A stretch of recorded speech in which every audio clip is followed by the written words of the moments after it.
প্রিয় দর্শক, পাহাড়ে ওঠার সময় আমরা আঙ্কেল পেয়েছিলাম যে আমরা সিঙ্গেলে বারবার যে কথা বলছিলাম আমরা একা একা উঠতে পারছিলাম, সেই আপানো হয়ে গেছিলাম। বাট এক আঙ্কেলকে দিয়েছিলাম মনে দুইটা বস্তা কাঁধে করে উঠেছে। আর ওই বস্তার ভিতরে কী আছে আর চাষা কী কোনো কষ্ট করতে সেটা আমরা জানার চেষ্টা করবো। হাই, ভালো আছেন? হ্যাঁ দাদা। নাম কি আপনার? আমার নাম রঞ্জিত চন্দ্র বর্মন।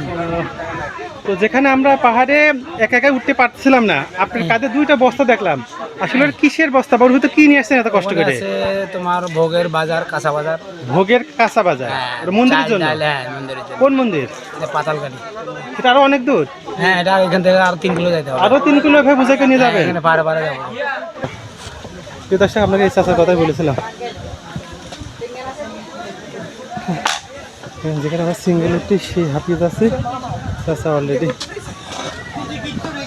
চাষের সাথে কথা হলে চাষা ঢেকে যাবে, এতটাই ক্লান্ত বুঝতেই পারেন চাষা অবশ্যই কতটা ক্লান্ত হয়ে গেছে। এত কষ্ট করে নিয়ে আসতেছেন? কি করার, এখন মন্দির তো চালাতে হবে। মন্দির চালাতে হবে? এটা প্রতিদিন নিয়ে আসেন নাকি সপ্তাহে? এসে মনে করে সপ্তাহে যাবো, আবার 2 সপ্তাহ পরে আবার উঠতে হবে। প্রতি সপ্তাহে একবার নিয়ে আসেন? হ্যাঁ। এটা আপনার ডিউটি? ডিউটি আমিও আছি, আমি না থাকলেও হয়তো পরিবর্তন আরেকজন নিবে। আরেকজনে আসে? ওই আমি বেশিরভাগ থাকি বাজার থেকে কিনে নিয়ে আসেন? বাজার থেকে কিনে আসি। পরিশ্রম তো সেই হওয়া হয়। হ্যাঁ, পরিশ্রম আছে, মানে পরিশ্রম। সেটা তো আমরা আগেকার ভিডিওতে অলরেডি আপনাকে দেখেছি, যেখানে আমরা একাই উঠতে পারছেন কিন্তু আপনি দুইটা বড় বস্তা কাঁধে করে নিয়ে উঠলেন। হ্যাঁ, এখানে অবাস্তব বলতে কি, এখন ঘটনা লাগে আপনার প্রথম উঠছেন তো অনেক কষ্ট হয়, তুমি আরেকদিন আইলে একটু কষ্ট কম লাগবে, মানে এটা কি অভ্যাস একটা পরিপূর্ণ হলে। মানে আপনি বলতে চাচ্ছেন যে উঠতে আপনার অভ্যাস হয়ে গেছে, আপনার কষ্ট হয় না? এর আগে কি কখনো অ্যাক্সিডেন্ট হয়েছে যে বস্তা নিয়ে পড়ে গেছেন? না, এরকম এখনো ভগবান দয়া হয় নাই। আবার যে রাস্তা দেখেছি বৃষ্টি হলে তো রাস্তা পিছলে হয়ে যায়। হ্যাঁ, বৃষ্টি হলে একটু কষ্ট, তখন বর্ষাকালে কষ্ট আছে। হ্যাঁ, বর্ষাকালে মাল বেশি নেওয়া যায় না, মনে করো অতিরিক্ত নিলেও 30 কেজি হয়তো নিতে পারবে, নিলে তাও রিক্স। তখন অল্প নিয়ে আসেন? হ্যাঁ, অল্প অল্প অল্প নিয়ে আসি। মাল নিয়ে আসতেই হবে? মাল আনতে হবে, এখন মন্দির তো চালাতে হবে, মন্দিরের মাল তো আর বদ্ধ থাকবে না, কষ্ট হলে আনতে হবে। মন্দিরে দর্শনার্থী কারা হয়? এই দর্শনার্থী হয় না আলাদা দর্শনার্থী আছে ওখানে? ওখানে আলাদা দর্শনার্থী আছে।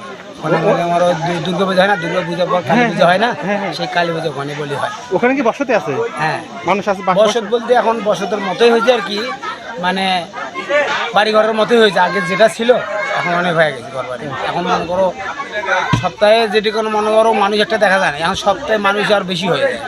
এই যে আমরা যে দর্শনার্থী আসছি বেড়াতে, তারাও কি দর্শন ওখানে যায়? হ্যাঁ, ওখানে যাবে, ওখানে যারা চেনে তারা যাবে। হ্যাঁ, আর ওদের অনেকজন করে মনে করো হয়তো চিনিয়ে ওখানে যা দেখিয়ে এলো, ভালো লাগলো, হয়তো মানসিক করে এলো, তারা হয়তো পরবর্তী হয়তো তার ফ্যামিলি ঘরে নিয়ে চলে গেল, এইরকম। মানে এরকম কষ্ট করে আরো 3 কিলো যেতে হবে? হ্যাঁ, যেতে হবে, যেতে হবে। ঠিক আছে, আমরা ভালো থাকেন। হ্যাঁ, ঠিক আছে, ধন্যবাদ। আসেন, আসে দেখি যান। ওকে, না তাহলে আমার ঘরের সাথে আমি আবার ফেরত দেবো না, অত কষ্ট কত দূরে যাবে না। ঠিক আছে, এদিক দিয়ে দেখে যান, আর একবার ভালো লাগলে পরিবার নিয়ে যেতে পারি। আচ্ছা, ভালো থাকেন। হ্যাঁ, ঠিক আছে। ওকে, আপনার এই ভিডিওটা ইউটিউব চ্যানেলে পাবলিশ হয়ে যাবে না? ঠিক আছে, ঘুরতে ঘুরতে হয়তো আপনার সামনে পড়ে যেতে পারে।